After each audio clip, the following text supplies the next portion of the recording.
యుద్ధము ఖైరతాబాద్ మహాగణపతి వద్ద నిమజ్జనం ఏర్పాట్లను పరిశీలించారు మంత్రి పొన్నం ప్రభాకర్. సమయానికి పనులు పూర్తయ్యేలా చూడాలని అధికారులను ఆదేశించారు ఆయన. అయితే ట్యాంక్ బండ్ వద్ద 360 భారీ క్రెయిన్లు, మొబైల్ క్రెయిన్లు అందుబాటులో ఉన్నాయన్నారు. ఎక్కడ ఏ ఇబ్బంది కలిగినా కూడా అధికారులకు సమాచారం ఇవ్వాలని సూచించారు. ఎలాంటి అవాంఛనీయ ఘటనలు చోటు చేసుకోకుండా చూడాలన్నారు.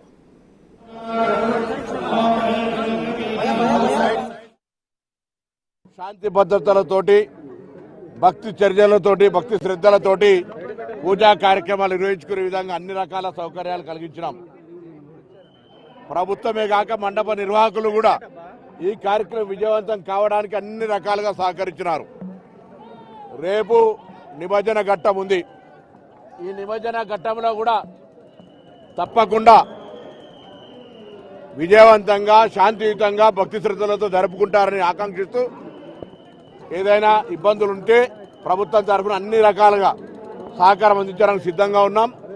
ఇప్పటికే ట్యాంక్ బండ్ చుట్టూ 131 క్రేన్లు పెట్టి జిహెచ్ఎంసీ ఏరియాల వాటన్నిటి ద్వారా బండ్లు ఎక్కియడానికి సంబంధించి ఏర్పాట్లు చేయబడ్డాయి. డబ్బు పరంగా ఇతరత్ర ఏర్పాట్ల పరంగా ఇక్కడ ఇబ్బంది లేదు. క్రేన్లు కానీ వాటికి సంబంధించి ఎక్కడ ఇబ్బంది వస్తే వెంటనే రెస్క్యూ టీమ్స్ కానీ అన్ని ఏర్పాటు చేసినాం. ప్రజలందరూ కూడా సహకరించాలని కోరుతున్నాం. ఆ విఘ్నేశ్వరుని ఆశీర్వచనంతో రాష్ట్ర ప్రభుత్వం చేపట్టిన కార్యక్రమాలను నిర్విఘ్నంగా కొనసాగాలని నా భగవంతుని ప్రార్థిస్తాం.